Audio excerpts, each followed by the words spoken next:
what are the usual steps in applying the for PhD position Yes. abroad? Now I have developed a strategy or a framework, you can say, where I call it as TSLTC. Let us take an example. I am the candidate. Okay. Hmm, I am looking for a PhD abroad. hmm, Sitting in 2023, I am planning to apply or get a PhD position in 2025 August session. published research papers during masters or BTech can help in securing a PhD.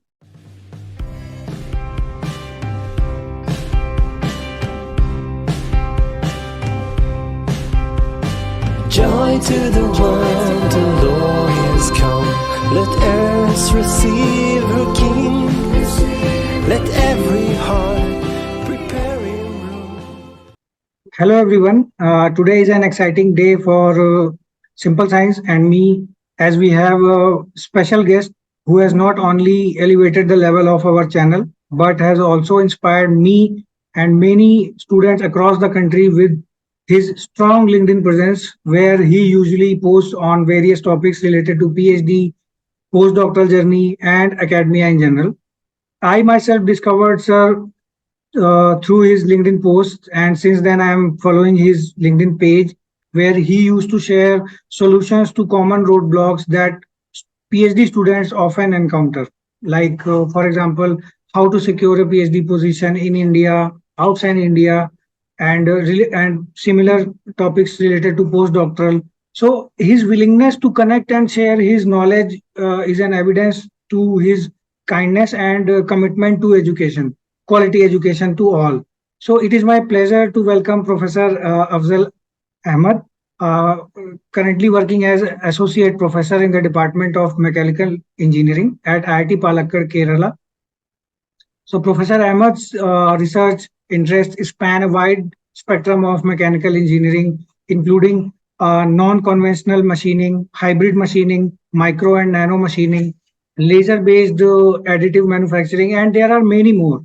So his expertise in these areas is truly inspiring and remarkable.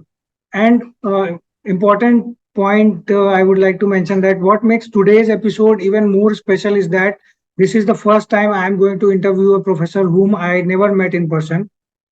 Uh, Professor Ahmed, sir, I want to express my heartfelt gratitude for accepting my invitation with just a single email. And thank you, sir.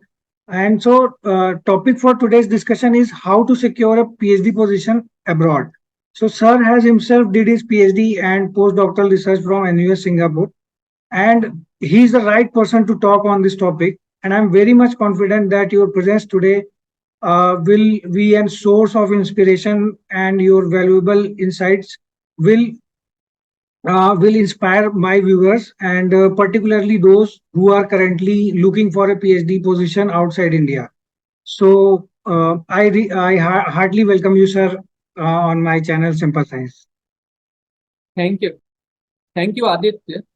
Thank you for the warm introduction and also for reaching out to me for doing this podcast. So let's start our discussion, sir. So before asking anything, I would like to ask about your PhD journey. How did you secure your PhD position at NUS Singapore, and what are the challenges you have faced, sir? Okay, well, Aditya, so it has all started when I finished my MTech from IIT Kharagpur. So while doing my MTech degree there, I developed my passion for research. So I came to know many things about research and how can we do research which can lead to a certain application, an industrial application, basically. Then after finishing my MTech, I was looking for PhD positions at many places. And you might remember that in 2009-10, there was a situation of recession all around the world. Okay. Correct, sir. And getting a PhD program was very difficult during that time. So I was trying to contact professors, filling a lot of application all around the world. And I was not able to get a positive response because of the funding opportunities. Okay, Mhm. so because of recession, the funding opportunities were very limited. And at times I got positive response from some professors, but they said, can you come for a self-funded PhD? And for students like us, it is little difficult to do PhD abroad without any funding. So I had to politely say no to such opportunities. And later on, I got some other opportunities where they were giving me 50% of scholarship, which was again difficult for us because surviving in countries like UK, then in New Zealand, and even in Australia, sometimes gets difficult because the cost of living is so high. So, yes, sir. Yeah. Finally, in 2011, I got a response from NUS Singapore, and that scholarship was through Ministry of Education. Okay, and they have a standard scholarship like we have with us in India also, like Ministry of Education or MHRD before was paying the scholarship. Similarly, in Singapore, MOE pays the scholarship, and that scholarship is a standard amount of $2,500. So there was no impact of recession on that scholarship. And the professor I contacted, he accepted my request. And then I went through the whole process of application and finally got interviewed in Delhi and got offered to join in Singapore in the Department of Mechanical Engineering. Okay. So, sir, coming on to my first question, that is, what are the usual steps in applying the for PhD position abroad? Like starting from the application to getting selected, what are the usual steps? Okay, so getting a PhD abroad is at times gets very competitive. Okay, it is not very easy to secure a PhD position abroad, but with a planned strategy, you can try to minimize the obstacles or challenges. Okay, so the first thing which you can do is you have to identify your research interest. Okay, so once you identify your research interest, then you can start searching in those areas for universities and professors all around the world. Okay, so let's say mostly when we get to know about our research interests, when we start doing our either MSc projects or MTech projects or master level projects.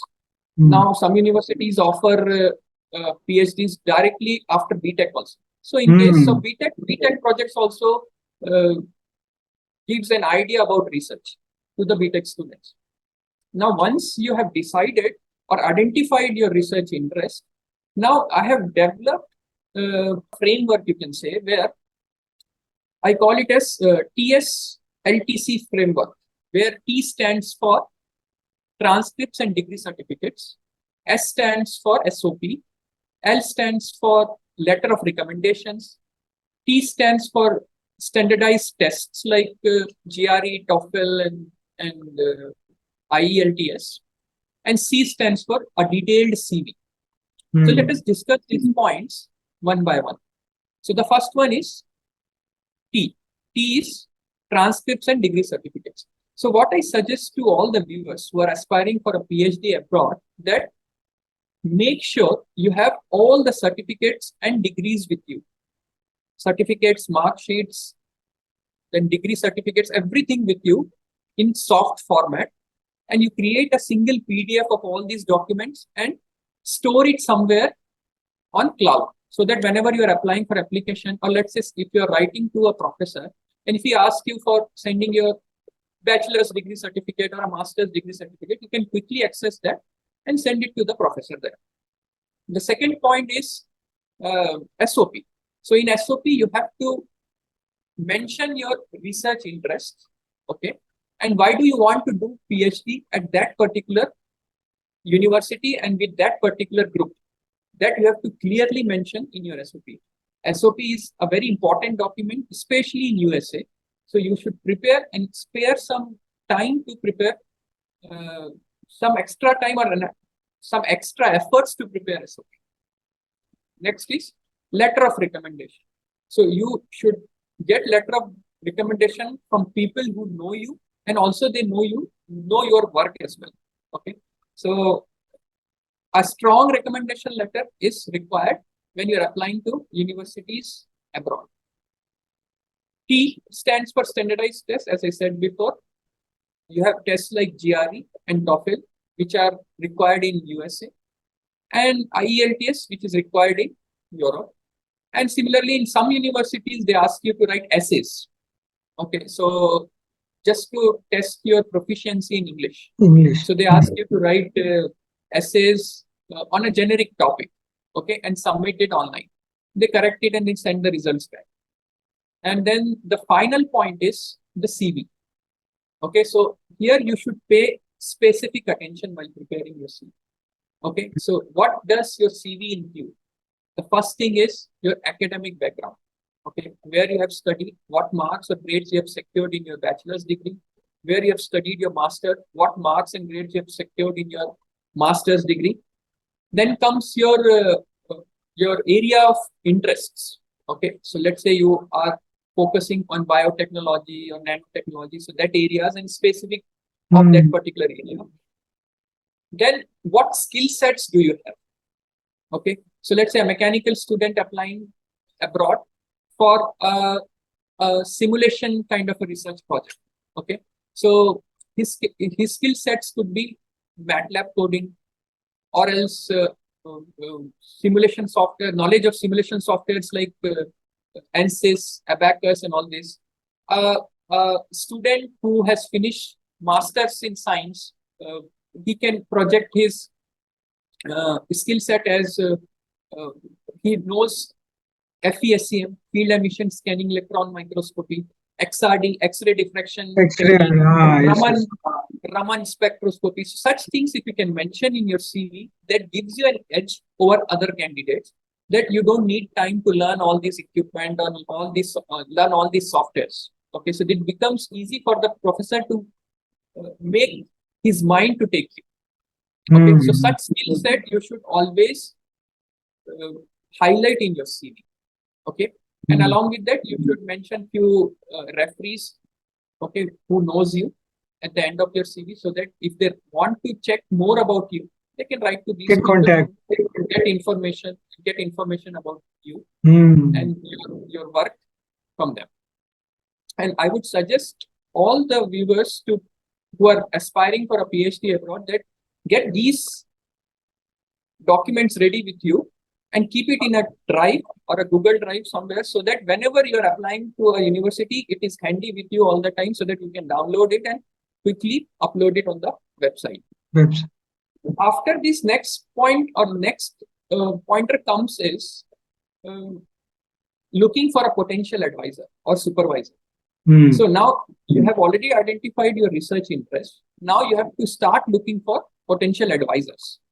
So how can you do that? You have to find these professors in different parts of the world via their website or web pages. Okay, so you go and find whether your interest is matching well with the professor in that particular university. If yes, so you keep it in your record somewhere that this professor is working in your area. Next point is looking for financial scholarships and assistantships. Okay, so this is one of the major things, as I mentioned initially, that in my case, that was a recession period and I was not able to quickly secure a scholarship. Okay, but later on, there were different opportunities through which I got to know that I can apply to Singapore, where there is a ministry scholarship available, and I could get through that scholarship, and I finally got that particular thing. So looking for a financial scholarship or financial assistantship is very much mandatory for a student who is doing PhD abroad, going from India. So these are the points which I would like to tell all of you to keep in mind while looking for a PhD position abroad. Okay, I would like to add one point, sir. When you mentioned about the SOPs, so I mean, correct me if I am wrong, that like while preparing the SOPs, we should keep in mind that it should not look like a template kind of SOP where you have just replaced the institute name and professor's name, or the lab name where you are mentioning that here I want to apply that because this lab is doing. It should be very connect. It should be look like that you are genuinely applying for this lab because you are very much inspired by their work and their research. So Yes, yes, I agree with you, Aditya. Because SOP should be specific to the lab or specific to the university. Okay. Now here, my personal suggestion would be you could start with a personal anecdote or a personal story. Okay, your SOP, you can start with a personal story to give a connection with, let's say, the kind of work you did in MTech or BTech, okay, or MSc programs. Okay, and then slowly build from there your research. How did your research interest develop in this area? Okay, so once you build like this, on top of that, then you connect your research interest to that particular lab, and how correct. can you be an asset to that particular lab or the university? If you connect all these 3-4 dots, then it becomes a complete SOP. SOP, I yes. don't want to talk in details on SOP because that itself becomes a 1-hour video. Yes, sir. Yes, sir. We are not going into the detail of. So, sir, my next question is that what are the certification and credential that are required to get a PhD position? I mean, different cases can be there depending upon the country, like you have mentioned that Europe, USA, United Kingdom. Okay, so as I mentioned before, that some universities in US, also in Europe, they are offering PhDs only on bachelor's degree as well. Okay, so you have Okay. BTech in mechanical, BTech in electrical. You can still apply with that because their curriculum is like that. Okay, Achha. but in India also we have this opportunity with us that where BTechs from IITs or NITs can directly apply to PhDs in IITs or NITs. Okay, but Achha. the usual practice is like people after finishing BTech they go for masters. Okay, so engineers go for MTech, and science graduate goes for MSc programs in different parts of the country, and then they look for PhD positions abroad. So the first and the foremost requirement or the certificate which you need is a bachelor or a master's degree. Okay. Once you have this, then this specific university has special requirements. Like in USA, people, most of the universities ask for a GRE score or GRE plus TOEFL both. Okay, but when you go to Europe, they don't ask you GRE and TOEFL. They ask you for an IELTS score, especially in UK. Europe, I think at some universities they ask for IELTS score, but most of the universities is open for application. So they don't ask you many things. The other thing which they ask is language proficiency. So let's say you are applying to Germany. Okay, so they would ask you whether you know German or not. What level of German you know. Okay, similarly, if you apply to Italy, so Italy will ask you, do you know Italian? So such requirements are also there. So based if on some the country, students, so sir, if any students select as that I don't know German and I don't have any knowledge of Italian knowledge, so what will be the impact of this? No problem at all. Okay, so Achha. what they want to know is whether you know basic German or not. If Okay. not, then in the first semester you have to do a course on German or Italian or whatever Spanish language you want to do. So Okay. just to get the information that whether you know that particular language or not. If you don't know, no issues at all. They will teach you once you join the course there. Okay. Okay, sir. So these are the requirements for getting a PhD position in. So, sir, my next question is like many aspiring PhD candidates are unsure about the right time to start their application process. So, I would like you to provide some insights into when and how candidates should begin preparing for applying to the international PhD programs. Yes, Aditya. So this is important. This is important. So for this, what I can do is let us take an example. I am the candidate. Okay. I am looking for a PhD abroad, and we are sitting in September 2023 now, and I am looking for a PhD position in 2025, let's say. Okay. So I have just joined my MTech program, or I am in final year of my MTech program or MSc program. Sitting in 2023, I am planning to apply or get a PhD position in 2025 August session. Okay, so that means approximately 2 years from now.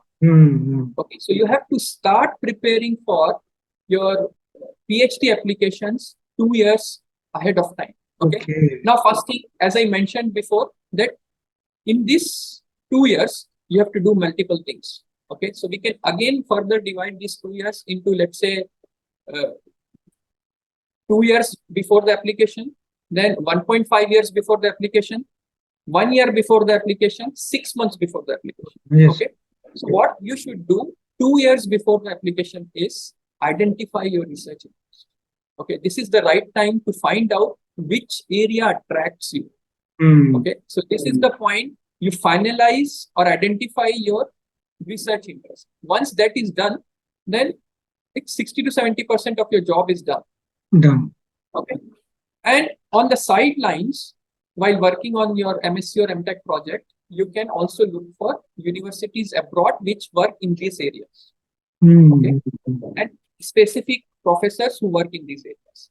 Okay, now for this, what I would suggest is you should prepare an Excel sheet.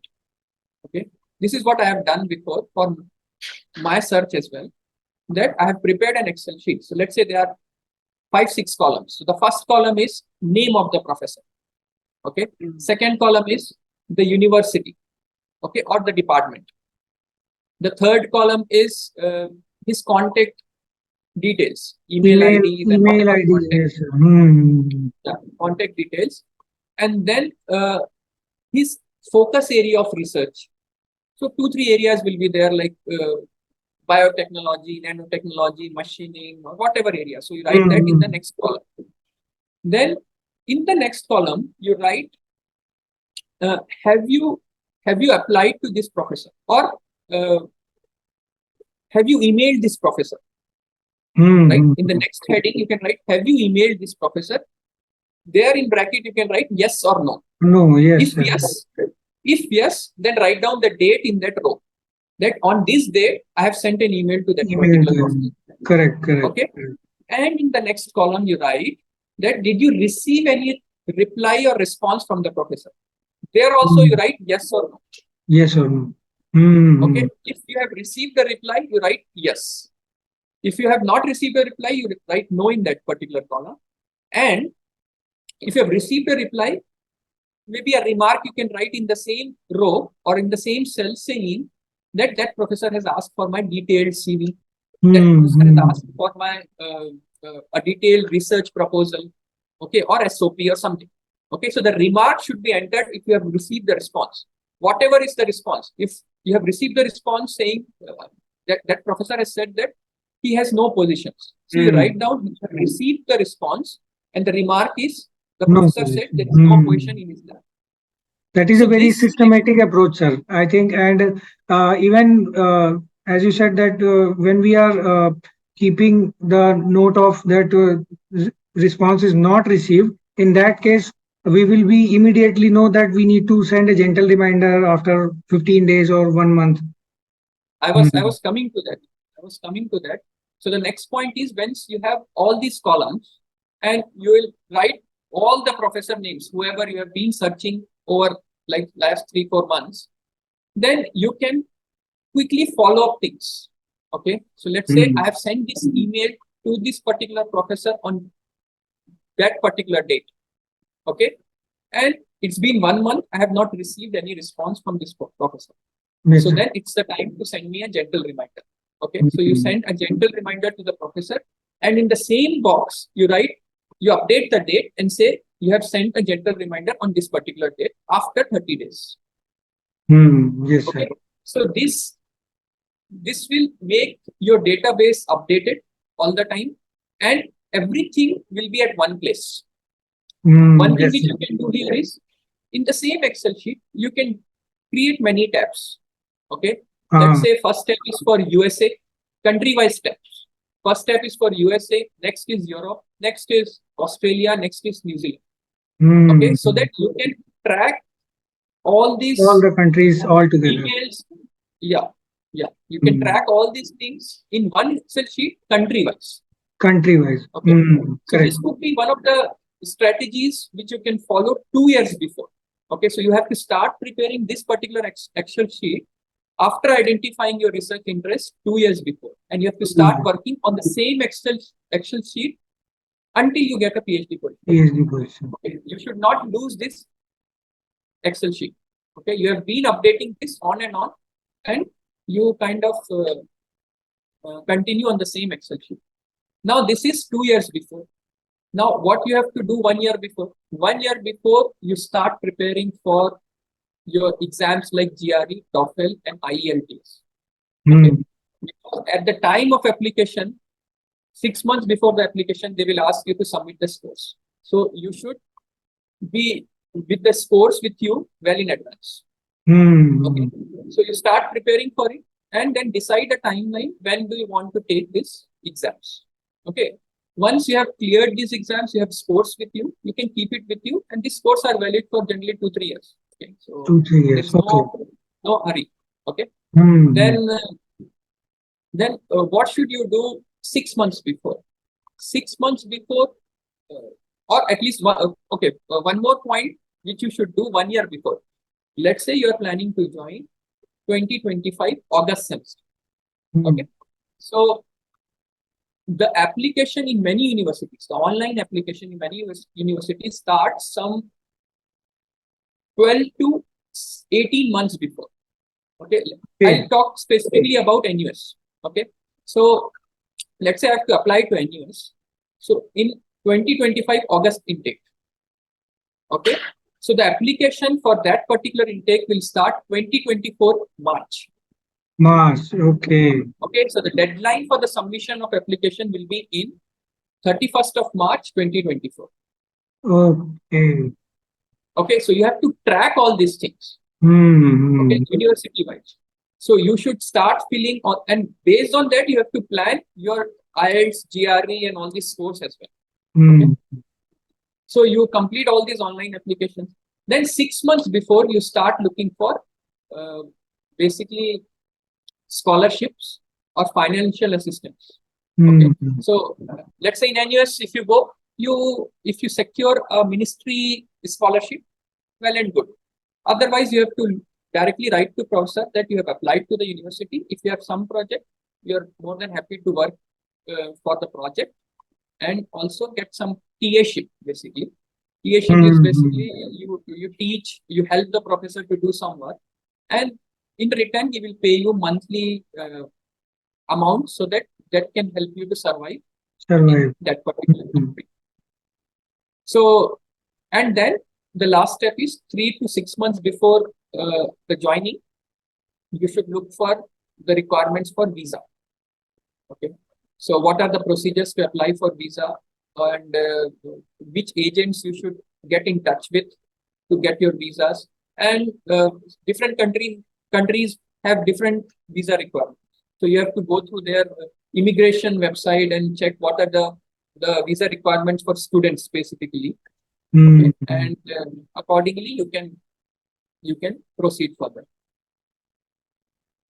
That was quite a detailed information about this process, sir. Thank you. This is important, Aditya, because most of the students miss this point. Okay, what you do is you prepare SOP, you keep in one folder, you prepare your CV, you keep in another folder, and then you're writing randomly to professors. And whenever you want to see that what all professors you have written before, you go back to your sent emails and then check one by one. Yes, sir. Yes, sir. So that makes your life difficult. Correct, sir. Even sometimes we don't use to find the emails. One more important thing is, if you don't do these things in order, it is like putting cart in front of the horse. Okay, so you should always follow the order. Order, yes, sir. So I would strongly recommend to maintain an Excel sheet where you have details of all the professors, all the universities, the date which you have applied, and what was their response. If it is an online application, then you write down the date of online application, all these things in the, so that you can track everything and on one document. On one doc, yes, sir. Yes, sir. So, sir, my next question is, international students often have concerns about funding and scholarships for their PhD studies abroad. So, could you shed some light on different funding opportunities available to PhD candidates and advise on how to secure financial support for the PhD journey? Yes, certainly, Aditya. This is quite challenging for international students to secure a fellowship or a scholarship abroad. I would like to categorize this into four major categories. The first one is university scholarship and fellowships. Okay, so there are places or there are universities which directly offer fellowships or scholarships to the international students. So you can apply for such fellowships. Okay, and once you apply to that university, if you get selected, you are eligible to get that particular scholarship. The second is government scholarship. As I mentioned before, in my case, my scholarship was funded by Ministry of Education Singapore.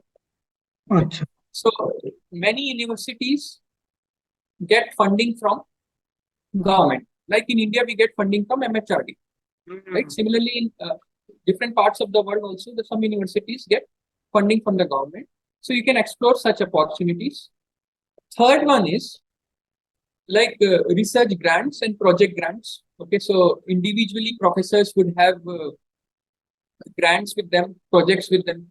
Okay, and they may want to hire a PhD student in that particular project, and they will pay you through the project funding. Project fund. Okay.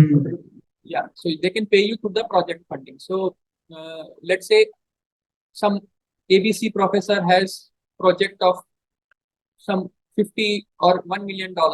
Okay, and he has a component of manpower where he'll hire someone for as a staff or a student in the project, and then he can pay monthly salary of this much, $2,000 or something.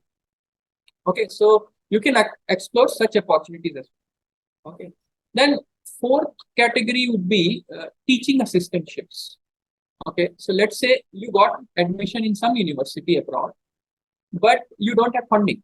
So you can ask your supervisor that, sir, if I work with you on your teaching commitments, like I'll help you to check your assignments, take your tutorials, and then some side works for the professor. And for that, he pays you per hour, on per hour basis. So if you can do such work for your professor, and at times you can ask other professors also. Okay, so not directly to your supervisor. If some other professor is offering TA-ship, you can contact that particular professor and work for him on that particular course or lab, whatever. Through that also, you can try to get the funding. So there are multiple ways. Every university or every country follow different pattern. Like in case of USA, the government fellowships are like Fulbright program. Similarly, in UK, the program is Chevening program. Okay. In case of Europe, you get to see Marie Curie scholarships. Okay. In Germany, you see DAD scholarships. So you have to explore such opportunities also and apply to them to secure a financial assistance. And then accordingly, you can find one host university which will host you based on this funding to do your research. So these are the possible avenues where you can find funding. This has always been challenging to find funding for your research. When there is a situation like recession or something, then it slightly gets difficult. But if your profile is reasonably good, you will definitely get good funding opportunities. Sir, my last question, when you said reasonably good profile, so my question is related to this. Published research papers during masters or BTech can help in securing a PhD? Yes. Is this, I mean, my question in other words is like, this is expected from applicants, or if they don't have any research paper, then this is not a problem? If you don't have research paper, absolutely there is no problem. Okay. Okay. But if you have a paper or one or two papers with you, That is an added advantage. And Nobody will deny you PhD if you don't have a paper. Okay. Okay, so this is one Okay. of the misconceptions with the students. Like, Hmm. I have not published anything in my master's. How can I apply? Only thing required is your interest, research interest, and your knowledge in particular, that particular domain. Knowledge particularly related to basic fundamentals. Fundamentals, and they have their own ways of evaluating you. Okay, they may conduct a written test, they may conduct an online interview. So based on that, they will decide like whether you're good enough for that particular project or not. Okay, and if you have one or two papers with you, that is like added advantage to your profile. So, I mean, that was quite a very insightful and full of knowledge session. Truly, the discussion on the topic was uh, very fruitful, sir. And I'm sure this will help many PhD aspirants in their search for PhD position abroad. And also, uh, who all are watching this video, for more information related to PhD and postdoctoral journey, you can follow Sir's LinkedIn page, and the link of his LinkedIn page is given in the description box. So I would like to again heartily thank you, sir, for sparing your valuable time for today's discussion and making this session like very insightful and full of knowledge. So thank you so much, sir. Thank you.